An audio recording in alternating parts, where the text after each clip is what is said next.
really aggressively loud.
I thought we were going to have all of like 3 people today.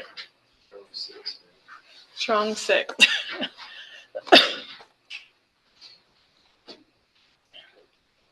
I think we'll have some late attendees.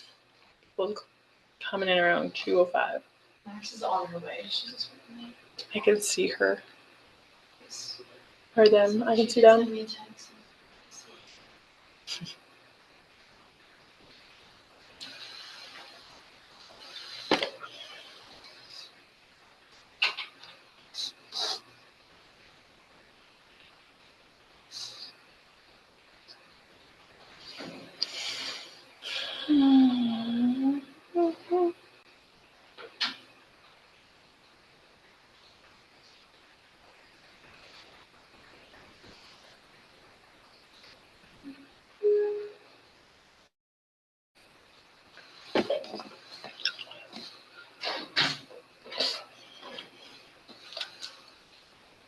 Max is here. We can start.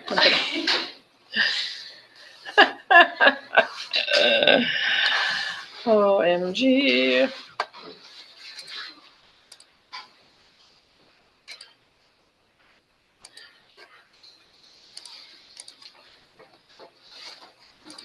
Just cancel.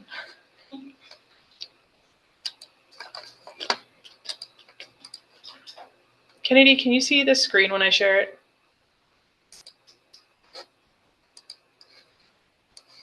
Yeah, yes, okay, now you can. Cool.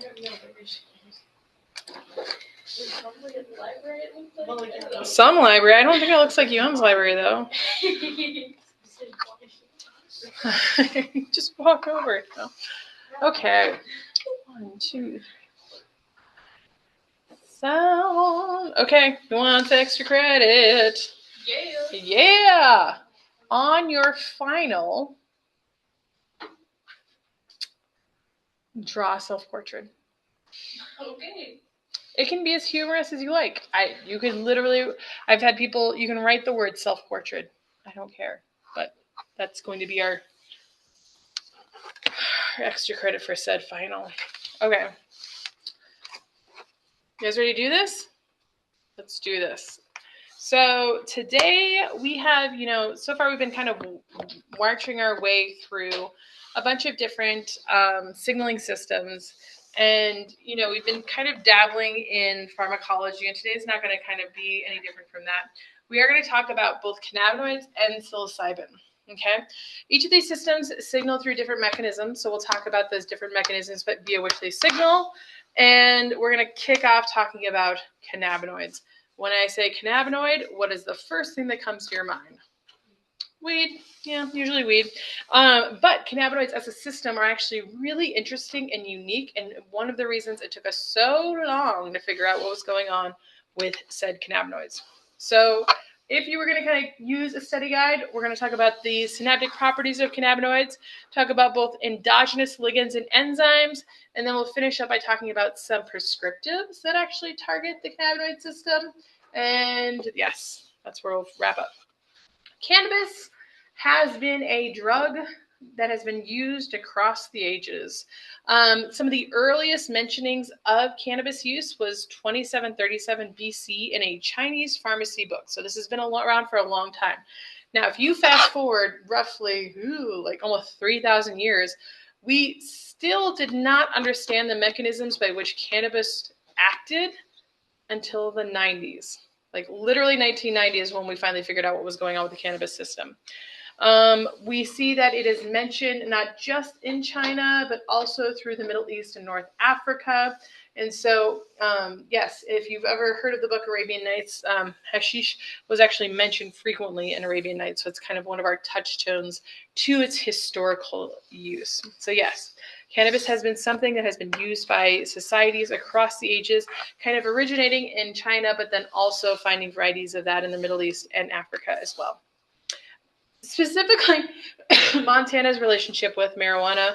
Again, when we talk about cannabis, when we talk about marijuana, we're talking about natural products or exogenous ligands, basically things that we are consuming from the outside world that is binding to receptors in our brain. Okay? Now, Montana and marijuana, early years in Prohibition, anything kind of pre-2000, it was obviously pretty well inhibited for the use in the state of Montana. Medical marijuana became legalized in 2004. So between 2004 and 2016, we saw a lot of medical marijuana use in that time period, and that kind of changed the landscape and accessibility to said marijuana. Legalization came to pass in January 1st of 2022. The medically licensed medical marijuana users are now allowed to sell to adult use consumers. And current landscape and future trends, we're seeing a lot of projected growth in this area related to kind of marijuana sales and projections. Now, this is a multi-layered conversation, right? Like we could talk about, marijuana. Anybody who's driven around Missoula, it's very readily available. But kind of starting to think maybe more critically about like where is the tax related to that going, and that's something that's kind of determined by the Montana legislature. A lot of it is to kind of keep our wildlife spaces open, free, and well regulated, but that might shift over time. So just something to kind of think about and consider. And then Colorado, when they legalized, because they were one of the first states to do so, they put a lot of that tax into actually I think their school system. So it just kind of depends on a state-to-state basis. Now, the chemistry of cannabis itself is complex. When we talk about cannabis, we talk about the cannabis plant specifically. There are more than 400 chemicals that are present that are isolated from marijuana. About 70% of those are cannabinoids. Cannabinoids inherently are kind of lipophilic, meaning that they're hydrophobic. They do not dissolve into water easily. And from the cannabis plant, you can see many of those kind of hydrophobic structures down here. Now, the predominant psychoactive compound, when we talk about weed or the cannabis plant, most often people are referring to that in synonymously with delta-9 tetrahydrocannabidiol, or more commonly known as THC.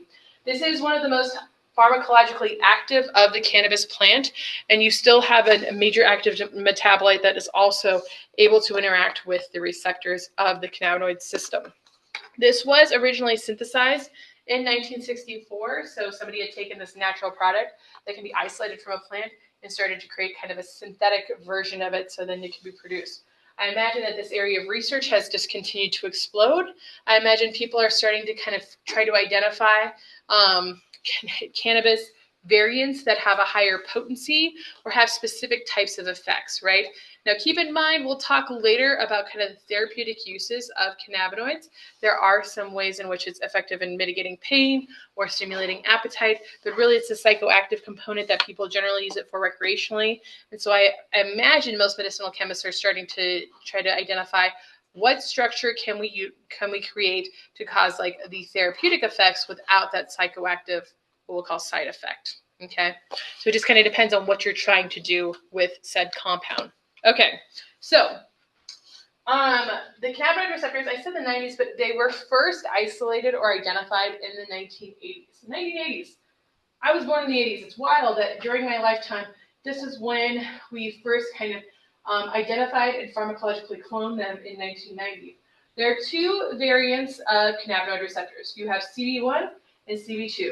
These are both G protein coupled receptors that are coupled to the G alpha I and O subunits, which means that they are the deafening sound. Are I and O in terms of G proteins, are those excitatory or inhibitory?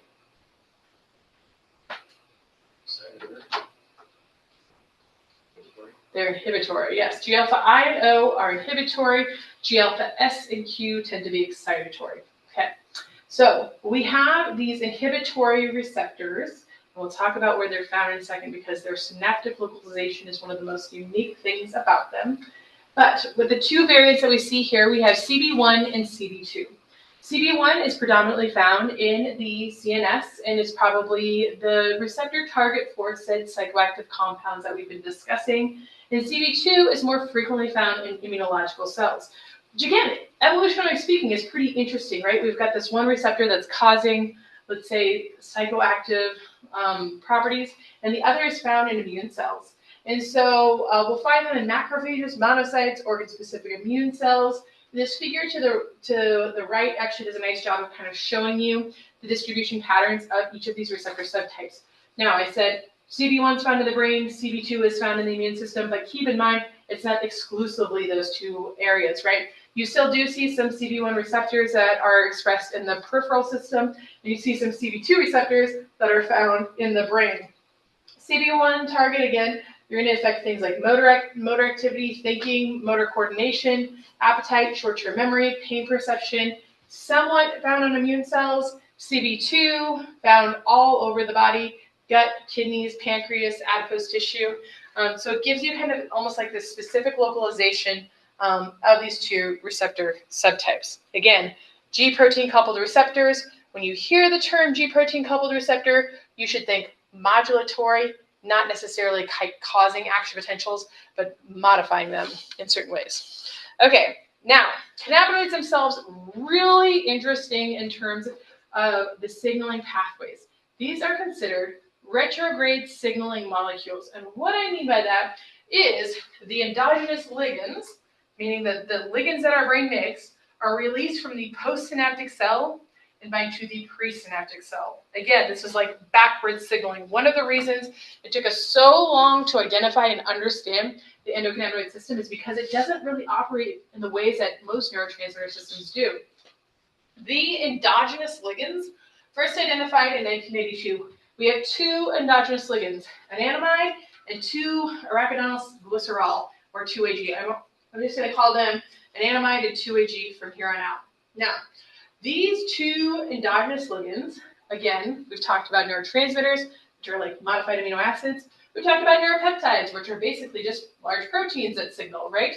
These are unique in that these are modified lipids, okay? So they are synthesized from lipids of the cell membrane through enzymatic reactions that leads to the production of things like AEA that gets released and diffuses to the presynaptic side. Okay, they're found on the presynaptic side. They are going to bind to receptors that are G protein coupled receptors. Those receptors are going to do what?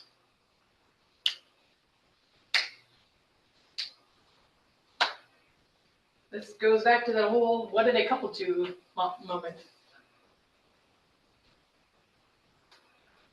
Are they going to stimulate or inhibit release of neurotransmitter? Inhibit. They are going to inhibit the release of neurotransmitters. So that's kind of, and given what you know about cannabinoids, kind of makes sense, right? Like you think about the effects of exogenously activating cannabinoids, you kind of see a cognitive slowing, which this makes sense, right?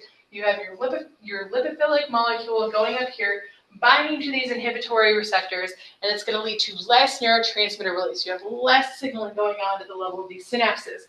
Now, this orange molecule that you see here, that can be a variety of different neurotransmitters that are being modulated by the cannabinoid system. Now, anandamide was the first discovered endogenous cannabinoid, but actually it looks like 2-AG has kind of, again, a 200-fold increase in endogenous expression when compared to anandamide, and it's thought to be kind of the more dominant endocannabinoid. I haven't defined this yet, but I probably should. An endocannabinoid is an endogenous signaling molecule that is binding to the cannabinoid receptor. So AEA That's an endocannabinoid. 2-AG, endocannabinoid. This whole system is called the endocannabinoid system. Okay? Okay, I'm going to quickly take like a little turn for you guys. This isn't going to be on any kind of exam. One of the reasons I lecture about the cannabinoid system is because it used to be an area of research. My postdoc was at the United States Institute of Chemical Defense, where we would investigate possible therapeutic approaches to mitigate nerve agent exposure. Okay, when an individual is exposed to nerve agent, what it does, most of those nerve agents increase acetylcholine in the synapse. Okay, so I'm saying this could be any neurotransmitter here. Well, one of the neurotransmitters that those nerve agents do increase is acetylcholine. That increase in acetylcholine will bind to M1 and M3 subtypes of receptors, which leads to release of endocannabinoids. We actually have an endogenous mechanism to start lowering further release of, let's say, acetylcholine if someone is exposed to nerve agent. So like that's research I've done, that's research I've published. The therapeutic approach, kind of a hard sell to the Army to say, hey, you should be giving your people going into the field that could be exposed to nerve agent some variant of an endocannabinoid to kind of, again, mitigate like things like seizures that could occur if they were exposed to said nerve agent. So again, that's just one way in which this is all kind of related and kind of utilizing the endocannabinoid signaling system. Now, here we can see the cannabinoid receptor and the differences between the two endogenous ligands. And so when I say endogenous, that means signaling molecules that our body makes.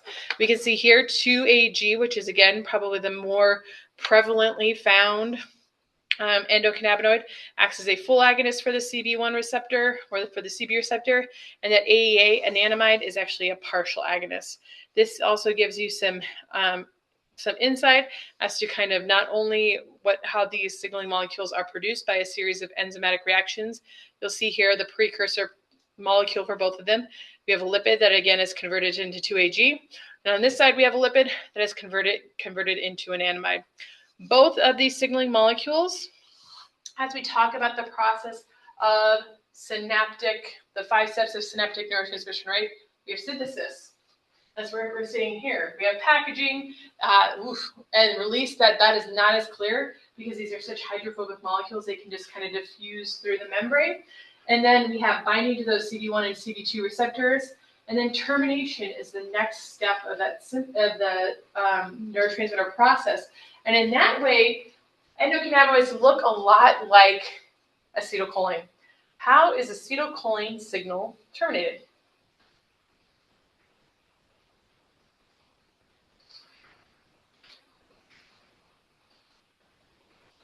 Everybody wants to shut it out, I know. So turn to somebody sitting next to you. Have a quick conversation. How is acetylcholine signaling terminated?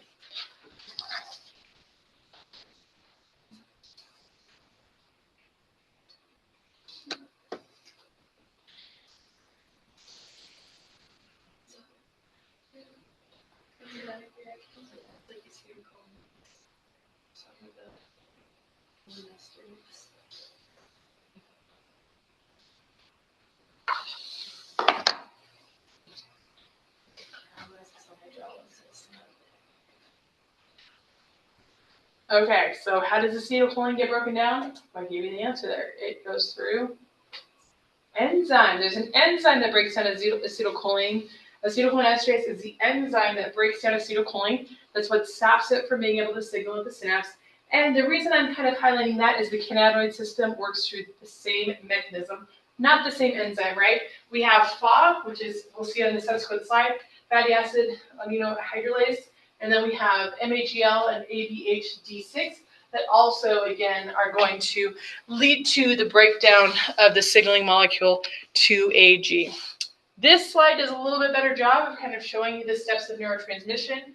Again, you sometimes have a postsynaptic receptor, an ion channel or G-protein coupled receptor that leads to the aiding of the synthesis of 2-AG, which is going to essentially be released from the postsynaptic cell and hit those presynaptic cannabinoid receptors. So on the exam, probably one question will be, is like, give me an example of how the cannabinoid system is unique You could say that it's a retrograde signaling system in which the postsynaptic cell releases a neurotransmitter that binds to presynaptic receptors, or even the breakdown process is pretty unique. The fact that you have enzymatic degradation of your endogenous ligand.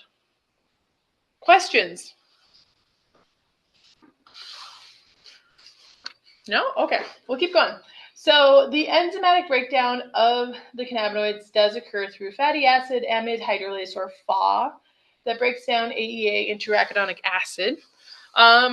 There has been some investigation as to what happens if we actually create the ability to block degradation of these endogenous endocannabinoids, and could that be again kind of a possible therapeutic approach that we use to increase the level of endogenous endocannabinoid signaling.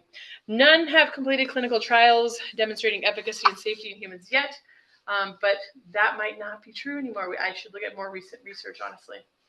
Okay, pharmacology. So this is all endogenous signaling of the endocannabinoid system. But like I said, one of the reasons we're even talking about it today is because we have exogenously been using it for so long as kind of humans. And so when consumption of said THC, for example, smoking it's rapidly absorbed into the blood. Oral, you have kind of your peak effects occurring kind of 60 to 90 minutes in, and the THC has roughly a half-life of about 19 hours. But how long does it stay in your system? For blood, it's about 24 to 48 hours. Saliva is 24 to 72. Urine, 3 to 30 days. And then a hair follicle, up to 90 days, you're still going to be able to detect said signaling molecule, THC, in your system. It's lipophilic, it's hydrophobic, it's incredibly sticky. That's one of the reasons it's kind of hard to eliminate from our bodies. Now, where do we see CB1 receptors expressed? Well, we see them in several different locations of our brain. For example, we see high distributions in area like the hypothalamus that stimulate things like feeding. In the amygdala, you can have CB1 receptor activation that are going to lead to things like anxiety, stress, or affect regulation.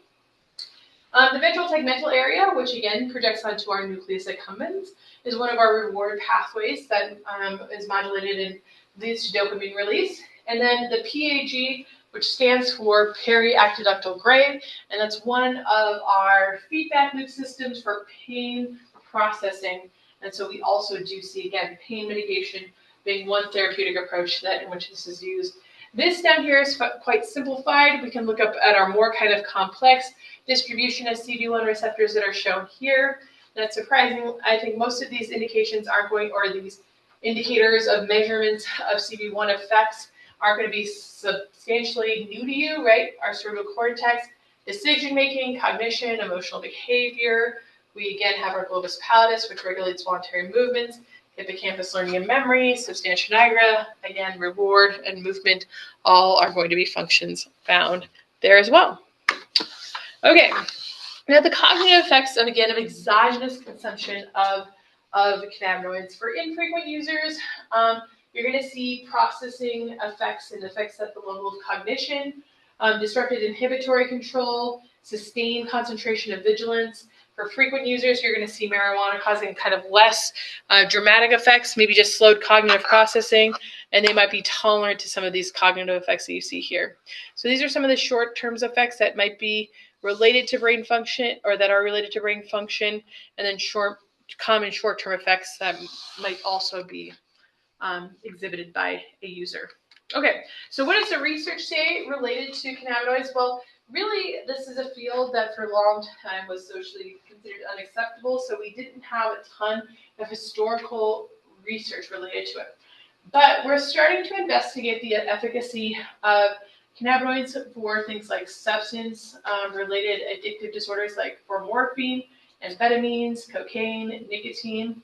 You can see it's utilized for a variety of different anxiety disorders, trauma and stress-related disorders, depressive disorders, schizophrenia, as well as neurodevelopmental disorders. So these are all, again, kind of considered the effects of said cannabinoid use. This is what we would call a meta-analysis of all of the research that's being done related to this cannabinoids. This was taken from a review article that was published in 2023. What's interesting is, and what I kind of enjoy about this, is they have a lot of statistics related to this. And down here, we kind of see the Hedges G and how we actually, the outcomes of each of these points of research, and kind of the more it's skewed to the right, that's considered a favorable outcome for said research, and then everything to the left is considered unfavorable. For the most part, it appears to be favorable across multiple types of research, assessing each one of these things. But again, this is kind of a meta-analysis, and this is a snapshot of what that research looked like 2 years ago. Now, current statements of treatment, so that gave you kind of an oversight of the research that's being done. This is kind of a set of conclusions regarding all of the different ways in which it's being investigated. We have things, again, like chronic pain, cancer, irritable bowel syndrome, epilepsy. Epilepsy was kind of a point of possible treatment, especially in non-responders to more, we'll say, classic treatment strategies. We see sleep disorders, post-traumatic stress disorder, and this slide just kind of gives you a set of conclusions related to each one of kind of the research findings out there. I don't expect you to kind of memorize any of this. It's just giving you it's giving you information, kind of like the insight into what the current status looks like. Okay, so could you go to a pharmacy and get something that is actually a pharmacy, like an actual pharmacy, not like the pharmacy with an F. If you go to a pharmacy, you can actually get THC derivatives or analogs. Basically, they look exactly like THC, but they are synthetic and they have been created for the purpose of taking for some disease states. So two that are very common, Navidol and Dramamine, are Schedule II medications that are approved to treat things like anorexia and weight loss in person with AIDS. So it's intended to be almost like an appetite stimulant in that case. The other third FDA-approved cannabinoid is going to be CBD. It's a Schedule V drug. It's approved for seizures associated with Dravet syndrome and Lennon-Gestalt syndrome. Those are two genetic types of seizure, two genetic underlying etiologies for seizure. It does not have activity at CB1 or CB2 receptors. There's still some investigation in terms of cannabidiol and where it's exactly binding to. One of the possible sources is the GPR55 receptor, which you can see here is an orphan G protein coupled receptor, which may later become characterized as a cannabinoid receptor. Yes? What is Schedule 5 drug? What category classification is it? It's not regulated very tightly, I guess is what we'll say. Like a Schedule 1 drug would be like your narcotics, but cannabidiol or CBD, like that's something that you can buy like at the gas station. So it's really not regulated in the way that some of the other controlled substances are. It is scheduled, but it's not regulated in the same way. CBD is derived or isolated from the hemp plant. It is a strain of cannabis sativa, but CBD is pretty well tolerated and lacks the psychoactive and euphoric effects seen with maybe many of the CB1 agonists, predominantly like things like the THC that we discussed previously. This is just a set of tables, again, just highlighting these agonists that we're discussing today, the therapeutic uses, and again, if you were taking things like warfarin or valproate, probably going to want to kind of maybe limit some of the cannabis use due to some of the interactions that could have on things like liver enzymes or the way that the effectiveness of those other drug types. I'm going to just, okay. Cannabis in the books. Questions? Again, the intention here is not to promote necessarily illicit drug use. Just be clear. That's not why we're talking about it. No.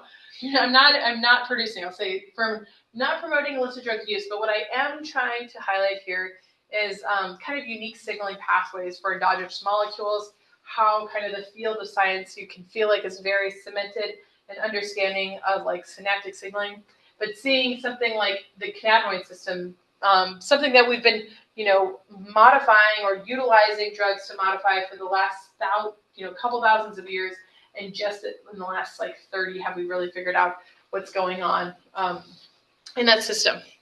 Okay, so the next kind of part of today's lecture is going to be related to psilocybin. Okay, so psilocybin is considered a psychomimetic drug, meaning that upon consumption of said drug, you are going to get psychosis-like behavior, where it mimics psychosis. It provides hallucinations and some altered reality, a state similar to psychosis. Often, the production of hallucinations are almost considered a positive symptom of things like schizophrenia, for example. And so in that way, these drugs kind of elicit the same type of psychosis or altered reality perception that you might have in a patient who, again, has, let's say, schizophrenia. I'm by no means saying schizophrenia and an individual on psilocybin are the same. I'm just saying like the presentations of the symptomologies and the areas of the brain that are activated might be similar. Psychedelics are capable of altering perceptions while allowing the person to remain in communication with the present world and provide awareness of both the fantasy world and the real world kind of at the same time. It's literally altered reality where you're kind of overlaying one with another.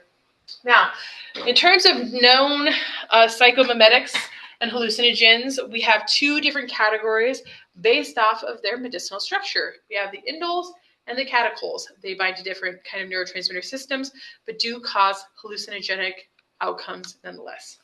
So the indoles are drugs that have the same basic indole structure that we see associated with a neurotransmitter such as serotonin. They kind of have the same, what we call indole nucleus. We see the indole nucleus here. We see an indole nucleus here. This is LSD. We also see an indole nucleus here. Most likely it is the conservation of said structures that allows them to interact with the same receptor types. Okay, so I'm telling you this molecule looks like serotonin. We'll talk about how it interacts with serotonin receptors a little bit later. Both LSD and psilocybin contain this indole parent compound. Catechols, catecholamines, neurotransmitters, things like norepinephrine and dopamine, those have catechol basic structures, and mescaline, MDA, and ecstasy have kind of the catechol basic structure. So when we talk about hallucinogens, we maybe think of them all as being the same, but keep in mind the catechols and the indoles have different parent structures, mimic different neurotransmitters, and therefore probably interact with different receptor subtypes. Okay, so the timeline of psilocybin, if we go back to 1000 BC, was used quite often in spiritual events. And then we see more frequent, if we kind of fast forward, mescaline and psilocybin are both, again, considered kind of natural products that are the products of either poisonous mushrooms, or in the case of mescaline, from peyote, which is kind of like a cactus. In 1943, that's when we have basically synthetic chemists saying, I wonder if I can create those similar structures in a lab. So we have the production of things like LSD and TMT. LSD was first created by a Dr. Hoffman in, I think, Germany, in his lab. Did not realize he had made LSD. I was just talking with a student earlier this day. I don't know if it splashed on him or if he took said LSD knowingly, but took the most amazing bike ride home after he had done the synthesis process. Like he later recounted in his journals about how the first time he synthesized LSD, how he tripped kind of the whole way home, which is kind of wild to think. DMT is another type of hallucinogen. And if we move forward, we're starting to first isolate and identify the receptors that are binding these hallucinogens close to the 1997, which is where we start to localize things like the 5-HT2A receptor. Later on, we're able to actually crystallize the binding of these hallucinogens with these receptors and kind of see exactly how they're interacting with said receptors. Okay. Psilocybin, often called a hallucinogen because of the symptoms or the what kind of occurs when you consume it. They induce, often in an unpredictable way, perceptual symptoms including shape and color distortion. When this is consumed, it's never kind of this, I would say, the same for each person. It's a very individualized experience. The psychosis-like manifestations, again, depersonalization, hallucinations, distorted time perception, and some have led this to classify again as a psychomimetic. But you would also see somatic symptoms as you see here: dizziness, nausea, blurred vision. And again, some users reported tense re-experiencing of perceptual effects up to several years after the last drug exposure. So, again, the reason that we're talking about this today is not for me to promote illicit drug use. One of the reasons I want to talk to you about this is because the fact that we have an external drug, and I use that term very loosely, drug that can be consumed by humans, a single high-level dose can cause long-term cognitive changes, right? There's not a lot of drugs out there that do that, right? Like if you are on an SSRI, you have to chronically take said drug to see the effects of that, right? In the case of like any type of psychomimetic, you take a large enough dose and you can start to see kind of long-term cognitive changes in said individuals. And here in a few slides, we're actually going to watch a TED Talk by one of the predominant researchers in this area. His name's Roland Griffiths. He's from Johns Hopkins. He's been doing research on psilocybin for the last 15 years, and it's kind of wild, some of the data that he shows related to the use of psilocybin and how they've been therapeutically using it. Psilocybin and the response to psilocybin is a dose-dependent effect. You can see here, I feel like microdosing is kind of a very common part of our vernacular here. In terms of grams of said mushroom, it is 0.5 to 0.25 grams. Again, mood enhancement, crisp concentration, increased mental stamina. And then over here at your level 6, you have your heroic dose of roughly 5 grams plus, and that will lead to things like ego death, maybe a complete disconnect from reality. So it's very much a gradation and a dose response curve of kind of how much is consumed and how much effect that is kind of cognitively perceived. Okay, now you see hallucinogens differ, like I said before, from most other drugs, is that they induce neither dependence nor addiction. However, repeated exposure still leads to kind of a rapid tolerance. Additional studies have shown that these drugs can fail to stimulate dopamine release, and so that's most likely why you're not getting that same level of addiction with this particular drug as you are other drugs that do modulate that release, right? That dopamine, that projection from our substantia nigra to our nucleus accumbens, that's a very firm, like, reward pathway. And so many drugs, things like nicotine, tons of dopamine, opiates, tons of dopamine. These hallucinogens, we don't see it interacting with dopamine in that same way, so it's probably why you're not getting the same level of dependence.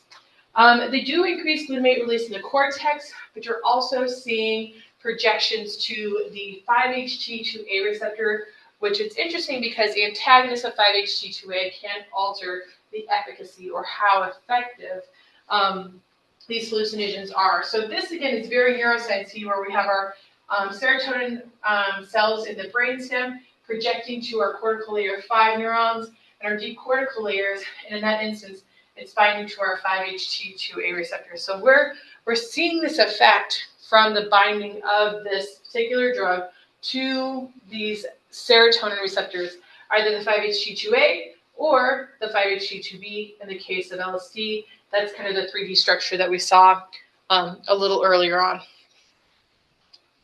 Questions? No? Okay. Yeah, so in terms of psilocybin, we can see this is just kind of showing you the landscape of serotonin receptor expression on the postsynaptic neuron, and psilocybin is binding to that 5-HT2A. You're also seeing a synthesis that occurs here. And when I say pharmacokinetics, this is basically like how our body processes kind of said drug, and the half-life is kind of how long it's continuing to exist in your system. This is just another example of just showing you the synaptic activation point, but we don't need to get too down into the weeds here. Okay, so psilocybin research history. So there were greater than 1,000 papers published on classic psychedelics between 1950 and mid-1960s. Now, in the 1960s, this is we don't talk about kind of like societal perceptions of drugs a ton in here, but around the 1960s, we do start to see the arrival of the counterculture and kind of the use of these hallucinogens becoming pretty prevalent. And so around that time, we start to see the rescheduling of these drugs, and so they become pretty unattainable. And the research related to that, to these drugs, went under a lot of scrutiny for right reasons, right? Some of the research that was being done wasn't kind of following proper IRB protocols, and because of that, a lot of the conclusions that were found were kind of called into question. But in that area, people were focused primarily on kind of end-of-life psychiatric distress secondary to cancer. So somebody who has a terminal disease, does the use of these hallucinogens affect their kind of long-term, not their long-term prognosis, but just kind of their perception and their acceptance of this long-term prognosis. The second one is addiction, and we'll talk about that a little bit later on. Up here, this is actually an fMRI, just kind of highlighting activities of brain areas. under both placebo and LSD, you can see a lot more kind of cortical activation in that instance. And from the year 2000, we're starting to see kind of an exponential increase in the amount of psychedelics that are being studied for therapeutic use. I imagine this is going to continue to go up, especially with different states kind of altering the scheduling of said drugs. Again, the initial results were promising, but most studies did not employ the rigorous designs that we currently hold researchers to.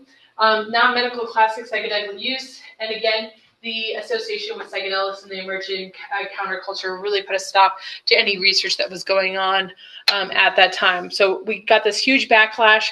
Basically, individuals that were trying to write to the government to investigate therapeutic uses of psychedelics were no longer funded. And I mean, which is wild because, like, I tell you, I used to work on the Army. On that Army base there, they would often tell us about kind of this psychedelics research that used to do with like pilots, like how does this affect their efficacy in the field? It's just kind of crazy. Okay, so if we look at a timeline of psychedelics research here, you can kind of see, again, looking back 6,000 or to 7,000 years ago, primarily used for kind of spiritual ceremonies. You can see that there's some capturing of the use in the 1500s. PCPs first synthesized in 1922. And then we're going to kind of first see like the 1960s to 1970s. That's kind of the second psychedelic renaissance. We're starting to see ketamine make its way into the field. And then basically 1970 hits and we have this Schedule I classification of psychedelics, so kind of all research just stopped at that point in time. The third renaissance started in about 2004, and then down here I'll quickly jump to 2020, in which Johns Hopkins actually builds an entire center dedicated to psychedelic and consciousness research. This person we're going to see talk here in a second, Roland Griffiths, was at Hopkins, most likely had a pretty heavy hand in this area. In terms of psilocybin research, again, this is just taken from some review articles from different places in which psychedelics research is being done. We can see again that Hopkins is listed up there, showing some publications, areas of study, and clinical trials. So if this is in fact something that you're mildly interested in, or you just want to read more about the current research, this would probably be a pretty good jumping off point because you can kind of see the types of questions investigators are currently asking. Now, for therapeutic uses for psilocybin, for anxiety and mood disorders, they might decrease symptoms of depression and anxiety, especially in the context of like terminal diseases like cancer. A small open-label study was shown to be effective against treatment-resistant depression. And for addiction, small open-label pilot studies have shown promising success rates for both tobacco and alcohol. These are, right now, all areas in which we're investigating psychedelic use. Alcohol dependence, stimulant addiction, you can see a variety of different addictions, post-traumatic stress disorder, cancer-related depression. Again, quite extensive lists for possible uses. Okay. Keep in mind, when we talk about hallucinogens, I kind of quickly mentioned how it can be there can be an inter-individual differences based off of a variety of different factors. And so in this particular review, they actually outline all of the factors that can alter the response. You'll see here things like settings, mindsets, psychological support, type of mood or anxiety disorder, patients with a family history of psychotic disorders. These all can affect, again, the way that these hallucinogens manifest in an individual. Okay. So I've alluded to the fact that we're going to watch this TED Talk. It's about 15 minutes long, so you might just want to get comfy. But this is presented by Roland Griffiths. He is a researcher at Johns Hopkins. He's been researching psychedelics for the last 15 years. I feel like the data he's going to show you is pretty interesting, and he'll kind of highlight that in several different ways. And kind of a cruel twist of fate, he actually passed away 2 years ago from his own cancer diagnosis, but I think he still has a very strong presence in the field.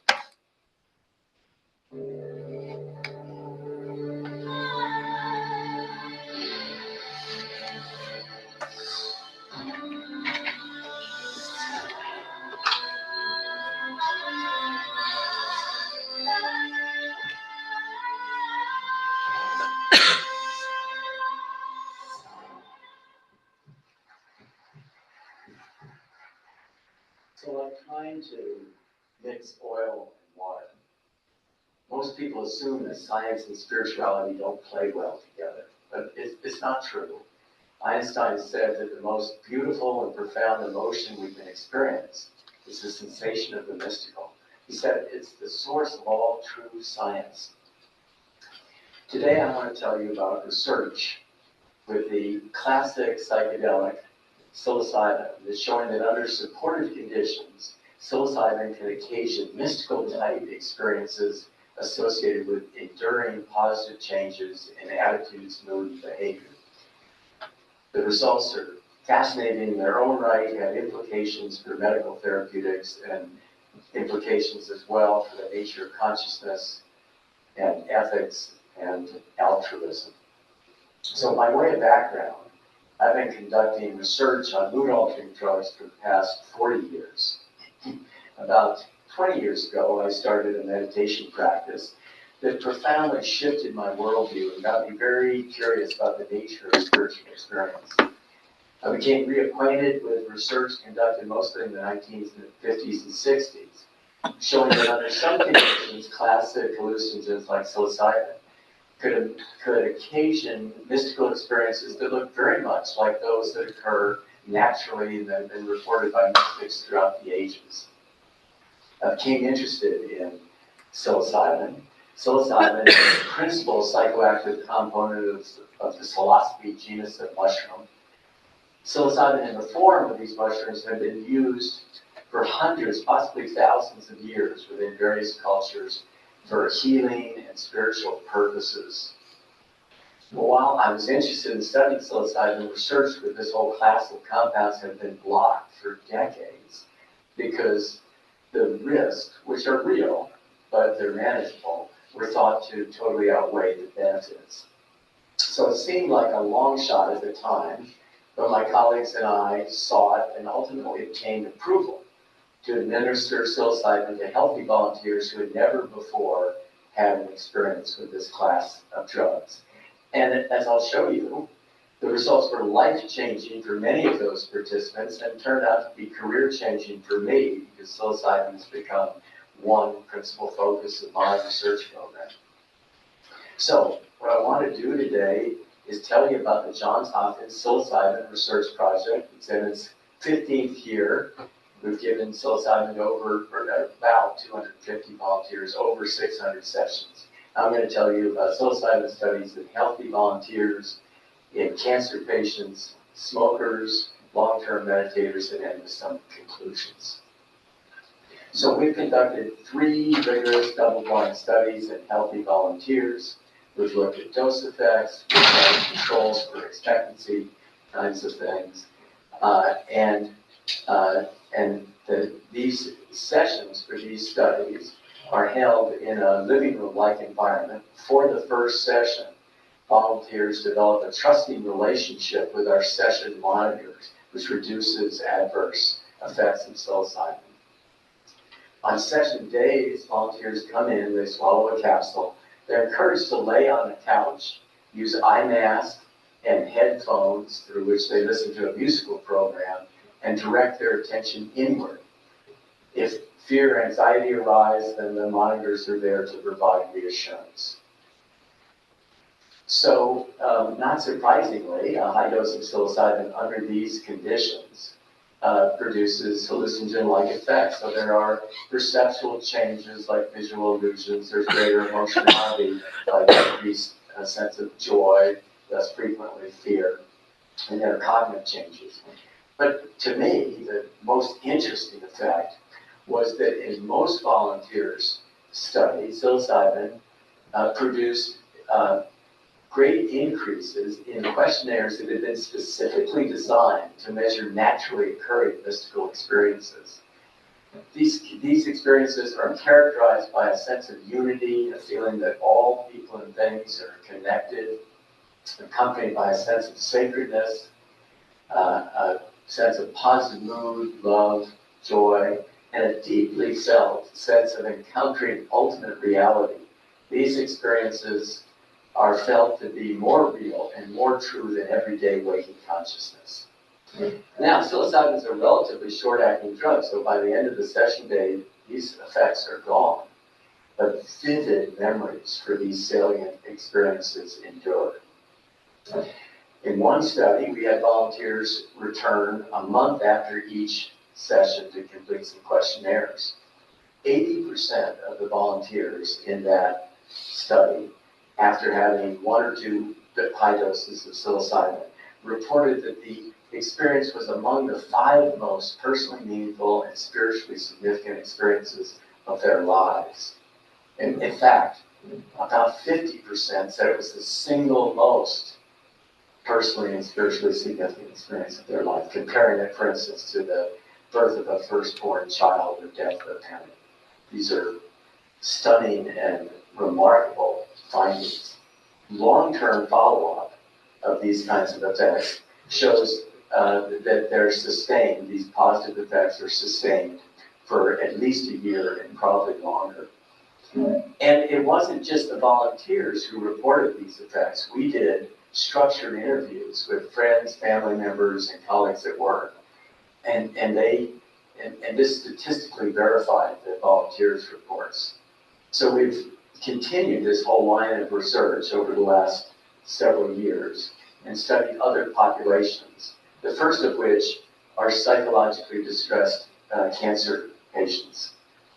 So we've recently completed a study in 51 cancer patients with life-threatening cancer diagnosis who met clinical criteria for having a depression or anxiety disorder. These volunteers were randomly assigned to receive either a low dose or a high dose of psilocybin under double-blind conditions. Now, these results are still preliminary, but they're very promising. And what this graphic shows is the percentage of volunteers showing clinically significant improvement in depressed mood. The orange shows that 92% of those people who received a high dose of psilocybin 5 weeks after the session were reporting or reporting clinically significant improvements, much greater than the green bar that shows the effects after the low dose of psilocybin.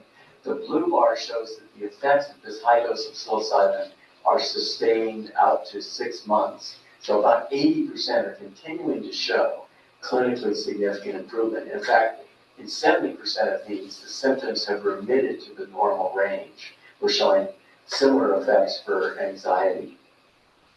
These effects are really quite remarkable. What we're showing here is a single exposure to a substance producing substantial and enduring antidepressant and anxiolytic effects.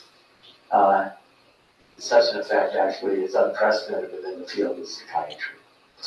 Another population we've looked at are cigarette smokers seeking abstinence. These are long-term smokers, multiple failed quit attempts. In our first pilot study, 15 volunteers, we integrated a cognitive behavior therapy for smoking cessation with our supported psilocybin intervention. In this study, volunteers had up to 3 psilocybin sessions. The first session corresponded with their target quit date. And this graphic shows urinary codeine, which is a major metabolite of nicotine, over the course of the study. You can see in the first 5 weeks, volunteers are showing high levels of codeine, and that's consistent with the fact that this is the period where they're learning the cognitive approach to smoking cessation is prior to their quit date. And we hit that target quit date, urinary codeine falls dramatically, remains down. At 6 months, we have 80% abstinence rate. So like the cancer data, these data are remarkable because 6-month smoking cessation rates generally run the order of 15 to about, the best, about 30%. So we're now proceeding with controlled clinical trials. Another population I want to talk about are long-term meditators. So I've come to think of meditation and psilocybin as being complementary processes for investigation of the nature of mind. And in fact, neuroimaging studies show that they both produce similar changes in brain regions related to a sense of self. Well, if Meditation represents the tried and true course for investigation of the nature of mind, and psilocybin surely represents the crash course. And in this case, we're interested in whether long-term meditators are showing beneficial or perhaps detrimental effects of psilocybin exposure. Again, the data are preliminary, but I can share that most long-term meditators find these experiences to be remarkably insightful, and they report beneficial effects to both their sitting and their non-sitting awareness practices, although none would claim that psilocybin is a substitute for meditation, which results in much more stable day-to-day awareness. So stepping back, the basic finding here is that psilocybin, under these supported conditions, can occasion, in most people studied, mystical type experiences having positive long-term changes in attitudes, mood, and behavior. I want to conclude with 3 implications. The first is scientific. This is a really interesting effect. And the fact that we can show it reliably, dose-dependently, means that we can now turn the tools of science to prospectively investigate the causes and consequences of these effects. We can look at things like neural brain mechanisms and the effects, for instance, of genetics or personality or expectation on these effects. The second implication is medical therapeutics. Our data with cancer patients are being used by 2 private sector organizations now, the Hector Research Institute and the USONA Institute, to ask FDA whether we can now proceed with large-scale clinical trial with the goal of seeking approval of psilocybin for treatment of cancer-related end-of-life distress. And obviously, ultimately, end-of-life distress is not limited to just cancer. In terms of the smoking cessation, our work and studies from other laboratories suggest that there might be very substantial application of this approach to treatment of addictions and quite possibly other behaviorally based medical or psychiatric disorders. And there's a very recent preliminary data suggesting the possibility that psilocybin may have treatment or may have efficacy in treatment-resistant depression. But the final implication, and the one that's most interesting to me, is this. The fact that psilocybin can occasion most people studied mystical type experiences virtually identical to those that occur naturally suggests that such experiences are biologically normal.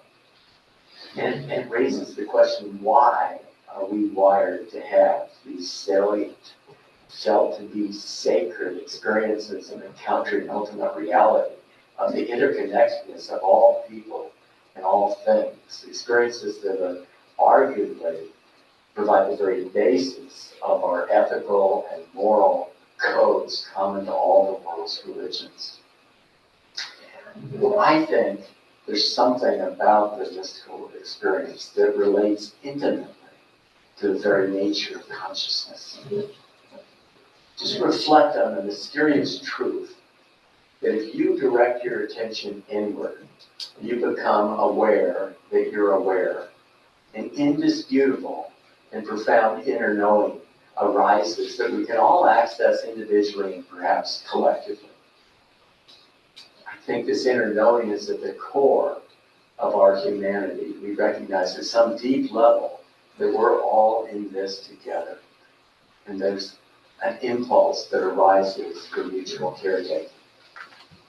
I further believe that investigation of this inner knowing through contemplative and other spiritual practices can give rise to profound worldview shifts of an uplifting kind and awakening to a sense of freedom, peace, joy, and gratitude that most people simply find unimaginable.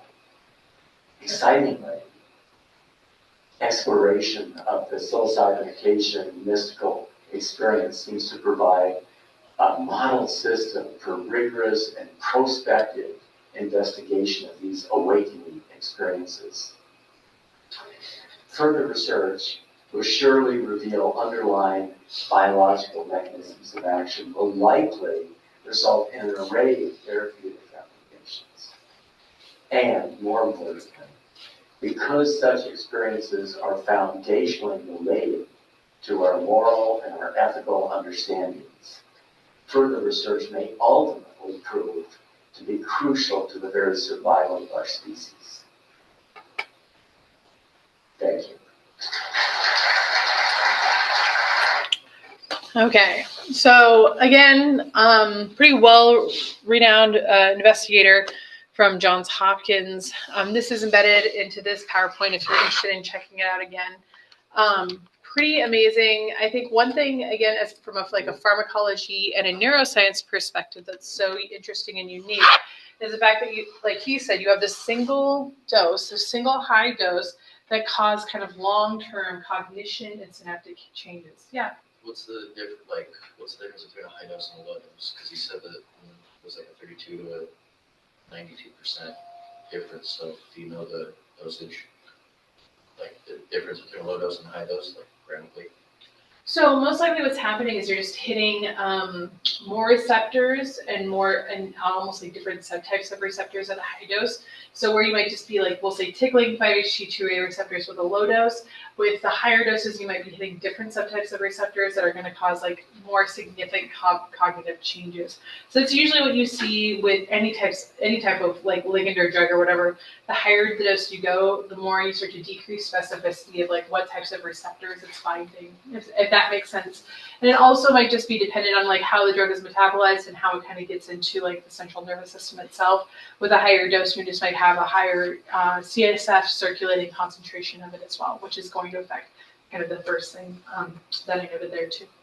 So yeah. Again, from like a pharmacological perspective, it's just kind of wild, right? Like we don't have any other drugs that fall within kind of like this category that we therapeutically use. So it'll be really interesting, I think, within your lifetime to see like how this shifts and changes over time in terms of societal acceptance and even like therapeutic applications. You might not see necessarily psilocybin itself being utilized for therapies, but I wouldn't be surprised if like it wasn't necessarily like a parent compound that got kind of changed and shifted and altered to have different kind of therapeutic uses regarding that, if that makes sense. Okay, again, not promoting illicit drug use today, just giving you information, things to think about, and highlighting kind of the complexity of cognitive processes. That's it.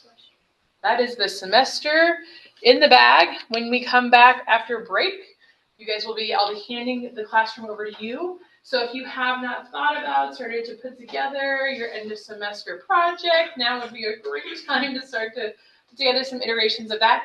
Try to identify if you're going to present on the 2nd or the 4th for your project. And yeah, does anybody have any questions or concerns at this time? Just to kind of highlight the structure for the final assessments, things that we have kind of left. Make sure you're kind of keeping track on your study guides that will be due at our final date. Our final is December 9th from 3:20 to 5:20, which is a Tuesday, I believe. The structure will be, you'll have a multiple choice final that everybody takes, and then depending on your previous exam performance, you can elect or not elect to take exam 3. Only 2 of your exam scores from the regular semester will be counted towards your final grade. Does anybody have any questions or concerns this time regarding anything at all? Yes? So our presentations and everything is still due Thursday at midnight? Yes, but I'm going to tell you what I have told you all semester. I don't really care about due dates. I don't really care about due dates. I did not put that in there to stress you out, more so to kind of, I think the intention was there for you to turn it in and enjoy your time over Thanksgiving. So if you get it done, awesome. If you don't get something to me until Monday, returning Thanksgiving, you won't have any points taken away. Yeah. So do not stress about that. Okay. Any other questions or concerns at this time? Okay. You're coming up on a couple-day break. What am I going to tell you? Sleep. Drink water. Eat vegetables. Take care of yourselves. Do something in the next 5 days that releases dopamine in your brain, please. Even if it's eating turkey, I don't care. Okay? If you guys need anything in between now and next Monday, feel free to reach out. I'm happy to do so. Most likely what's going to look like, and I'll just plant the seed now, is what it looks like right now is that we probably will have enough presentations to fill both Tuesday and Thursday with said presentations. So I might be sending out a when to meet early next week for a review session, because I know many of us appreciate said review session. So we'll try to schedule something towards the end of next week, or maybe that Monday before the final. Okay. So we will have an opportunity for a review session. You'll get that opportunity to go over that information. That is terrible. Any other questions or concerns? Nope. Okay. Travel safely. Enjoy your time off. I will see you all next Tuesday. Bye, Kennedy. So are we gonna thank you. Oh my gosh, sorry. Boston Library. Sorry for the screen sharing debacle. Hopefully you still were able to follow along. Okay, cool. Anyway, I'm glad you got there safe. I will see you when you get back. Bye.